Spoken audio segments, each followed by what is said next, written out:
Hello, everyone. Pastor George here with today's episode of A New Thing. And in today's episode of A New Thing, we're going to be looking at a rather kind of surprising trend. All right, I'm just pulling it up here. A rather surprising trend that's currently capturing the moment in a lot of places. We're going to be looking at this polygamy, because that's great, right? So, firstly, this is not going to be a video on how we know polygamy is wrong. That's not necessarily what this is about. This is mostly going to be me responding to a certain trend or way of thinking. If anyone's interested in me doing a video on why polygamy is wrong, I'm happy to do that. I'm actually going to link to one in the comments, and we're going to talk about it briefly here. Mike Winger does a good video on that. It's definitely, it's worth asking the question why we believe it's wrong. It's always worth asking those types of questions, but that's not necessarily what I'm talking about today. I mostly just want to talk about the negative part of this conversation when it comes to sex and sexuality, and why are people dredging stuff like this up in order to justify their behavior? Like, why is this becoming a bigger and bigger deal? We're going to look at two cases today, and both of them have different answers to that question. But anyway, I wanted to just set the tone, as I usually do, with some Bible verses. So our first Bible verse from today is 1 John 2:15-17, which we've been going through in our Bible study on Wednesday mornings. This is what it says. It says, "Do not love the world or anything in the world. If anyone loves the world, love for the Father is not in them. For everything in the world, the lust of the flesh, the lust of the eyes, and the pride of life, come not from the Father, but from the world. The world and its desires pass away, but whoever does the will of God lives forever." So John, in the first letter of John, is very focused generally on a few things, but one of them is correcting false teachers or showing false teachers and how to avoid them. And so this focus on not loving the world leads into a discussion on that. And so the idea here being, like, you can tell if it's a false teacher by how they are living their life and carrying themselves, right? So he's going to say, you'll notice here, one of the things that he points out, the world is always contrasted to God, right? What God desires is pretty much the opposite of what the world desires. So if you're living your life in accordance with the world, you're putting yourself as an enemy of God, right? In John's vision here. So the lust of the flesh, lust of the eyes, pride of life, all of this is of the world and needs to be getting rid of, right? And so obviously what falls into that is sexual immorality. I mean, that's the first thing he mentions, because he's talking about false teachers. Like, we know ourselves from history. You don't even have to go back that far, right? Like, just look around today. We're going to look at examples in a second. That is a major temptation and major falling point, and major revealing point for many people who probably should not be in the pulpit. Not to mention whatever else they might be teaching. All right, Matthew 22:23-33. I think this is a really powerful verse.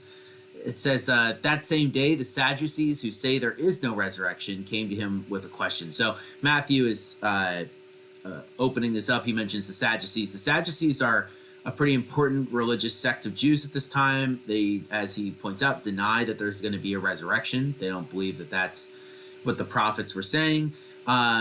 And they also are very invested in temple worship, which is why they don't exist anymore.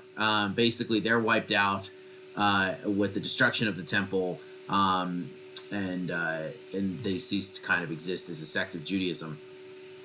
But they come to Jesus with a question. "Teacher," they said, "Moses told us that if a man dies without having children, his brother must marry the widow and raise up offspring for him. Now there were 7 brothers among us.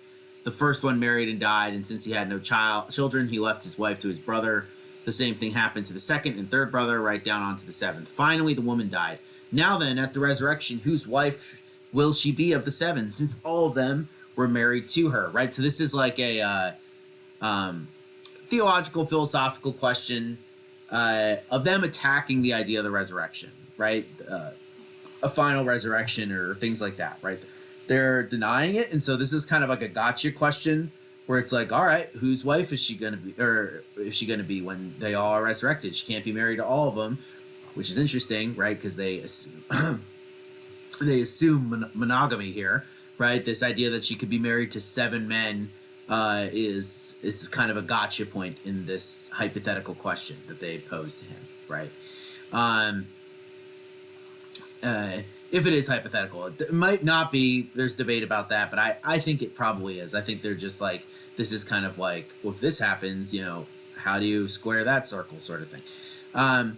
So Moses told us, right? So there's this idea that if a woman dies, I believe it's called levirate marriage. I can't remember the exact term for it, but it's this idea that if a man dies without having children, his brother has to marry the wife and try and have children with her, and you see this happen in the Old Testament. It's not so cut and dry as the Sadducees presented here, but like this was a practice that was going on, right? And Jesus points out that they are in error, right? They're not understanding these things correctly. So this is what he says. He says, "You are in error because you do not know the scriptures or the power of God. At the resurrection, people will neither marry nor be given in marriage. They will be like the angels in heaven. But about the resurrection of the dead, have you not read what God said to you? I am the God of Abraham, the God of Isaac, and the God of Jacob. He is not the God of the dead, but of the living." When the crowds heard this, they were astonished at his teaching.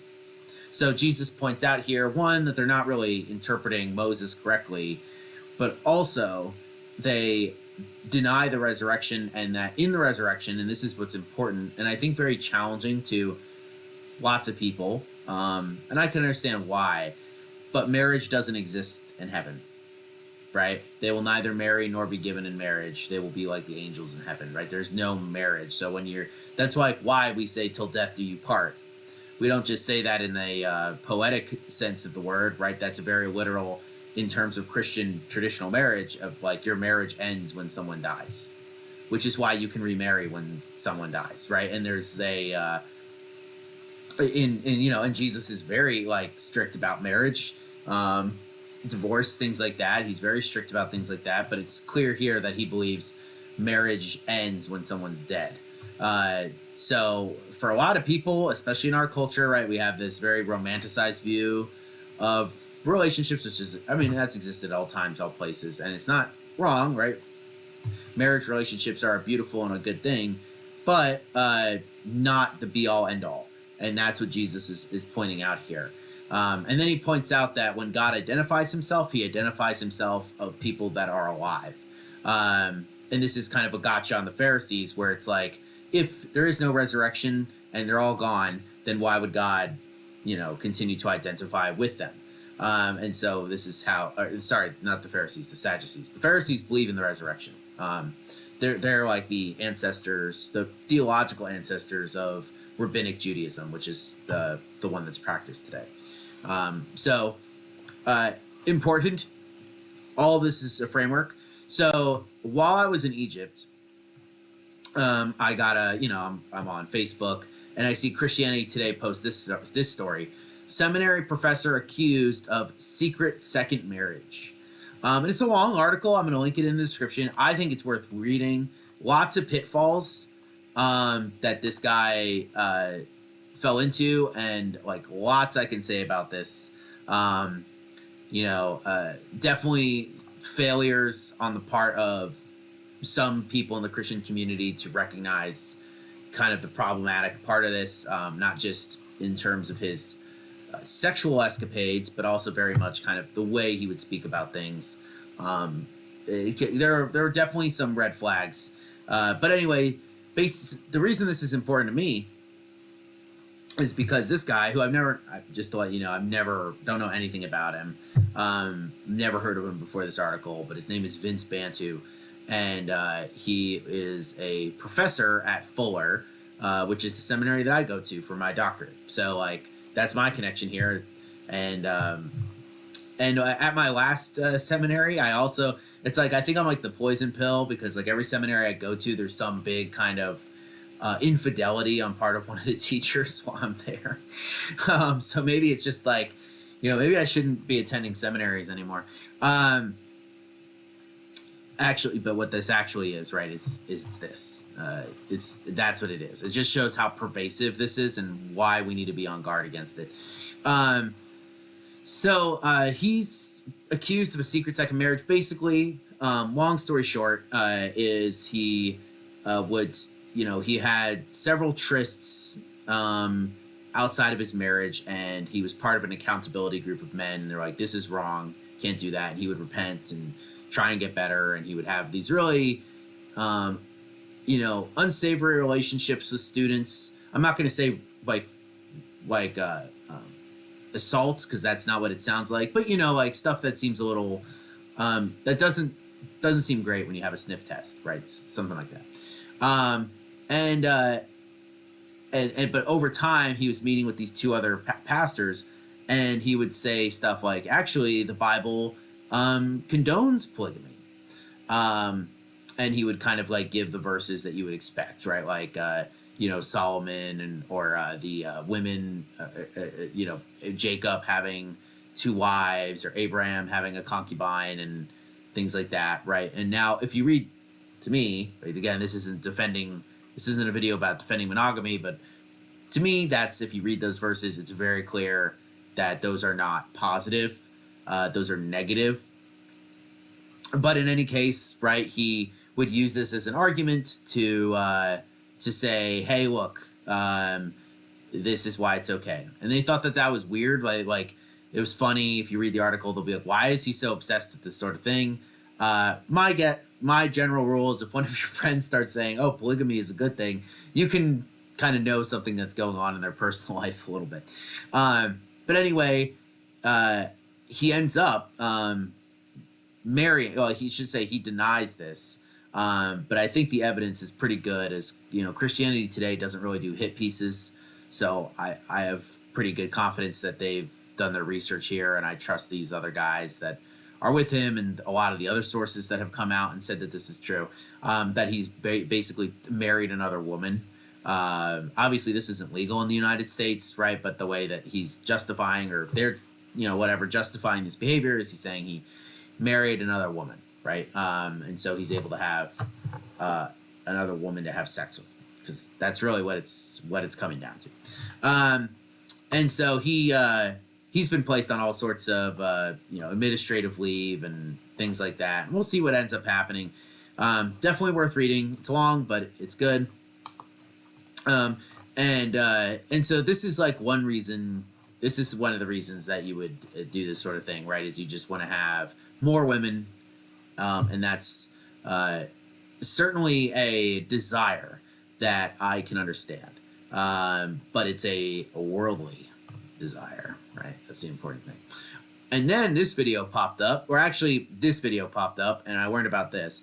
So this is a guy on YouTube. His name is Rob B. Kowalski. And he's one of these like alpha male relationship guru type of guys, and he comes out with this video.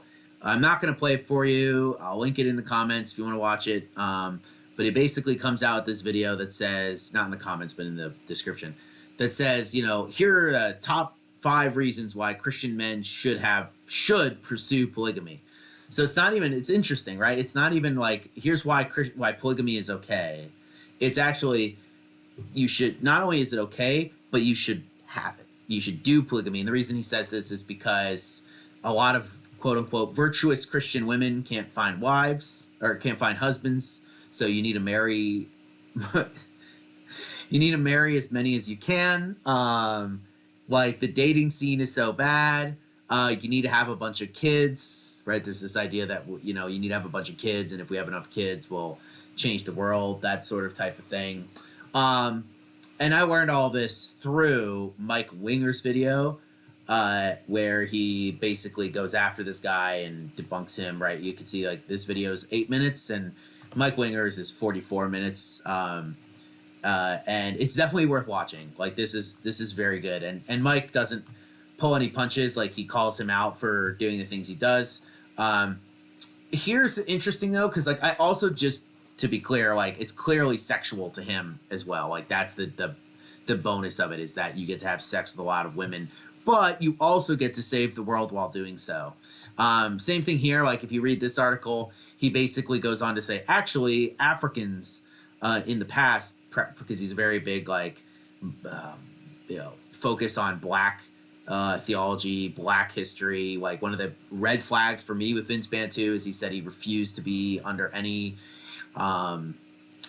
he like refused to kind of join any denomination where white people would have authority over him, and like that means like, you know, as people that could check him, or the Presbytery system or something like that. Like that's a big red flag, right? When you start identifying fellow believers primarily by race, like that's a red flag as a teacher for me. So like, but here, right, it's also to him. He also uses that veneer where he's like, actually, I'm returning to the roots of what my people do, which is polygamy. And they have a great quote. I want to say it's like at the very end. It's been a while since I read this. But like they have a quote. Yeah. So this is great. He says, Ebenezer Blasu, a theology professor at the Akrafi Christaller Institute of Theology, Mission, and Culture in Ghana. Sorry for butchering that. Added that Christians should look to the Bible, not to Africa, to learn what is biblical. And this is his quote. Africa does not determine biblical value and moral systems, he told Christianity Today. A close look at the New Testament suggests that Jesus endorses monogamy as the original establishment of God, right? Where he says, you know, like Africa does not determine if it's good or bad, which is absolutely true. It'd be the same thing if like we said something like, oh, like this is good and true because Europeans did it. It's like, no, that doesn't determine it, right? The Bible determines, God determines what's good and right. We fix our lives around that. That's the proper order of things, right?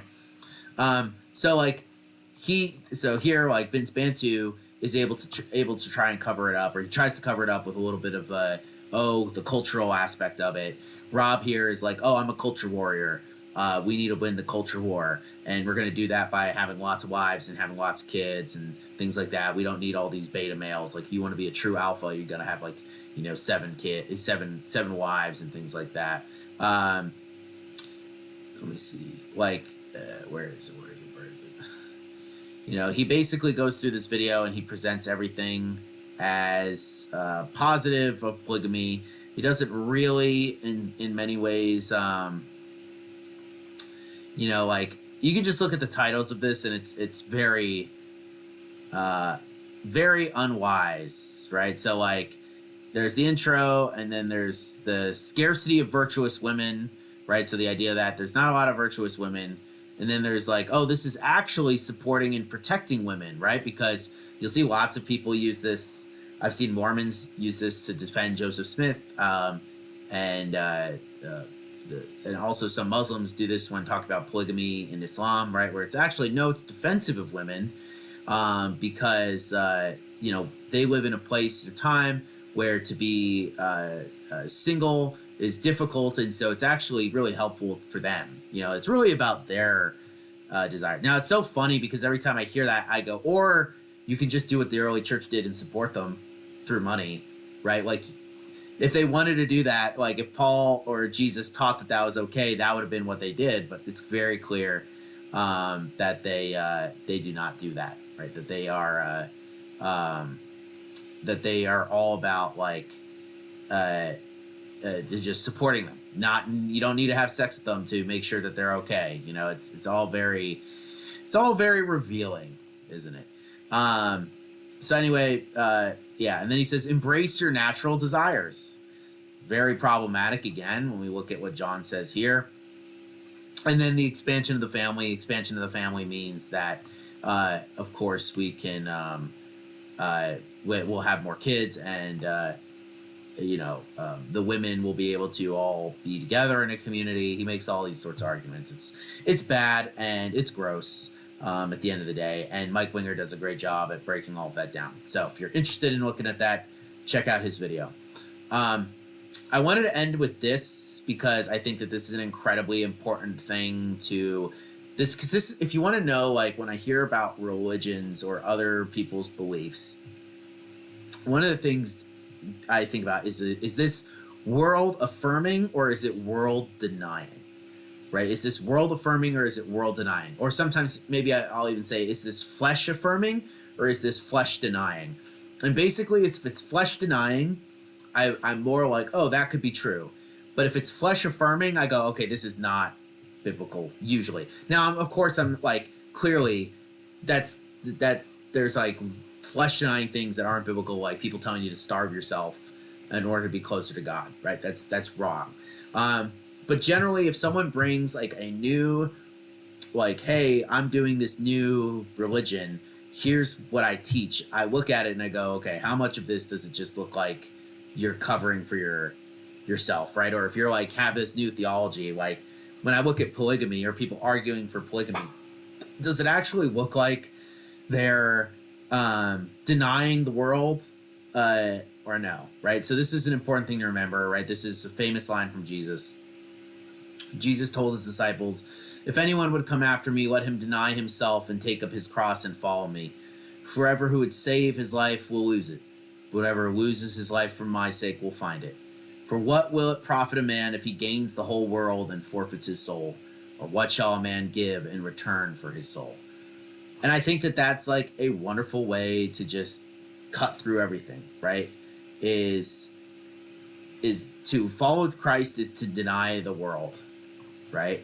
And this is what John says, right? The lust of flesh, the lust of eyes, and the pride of life.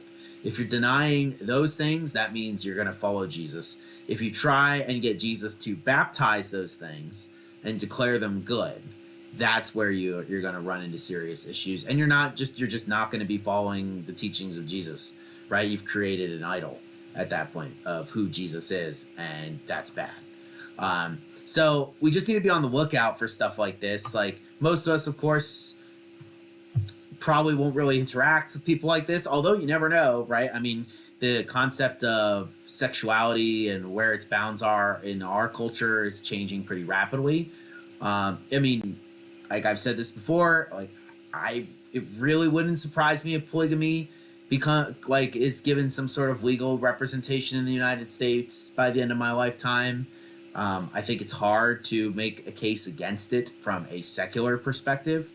So it wouldn't really surprise me. So, and of course we have like soft polygamy in the United States with new trends like polyamory and stuff like that. So, it's very possible that you may have to deal with this and may have to present Christian arguments against this type of stuff. But I think knowing kind of the heart and where humans naturally gravitate towards is important as a starting point. So that's what I wanted to talk about today. I hope you guys found this interesting. I will see you guys on Sunday for worship, and I hope you have a wonderful rest of your Thursday. Peace out.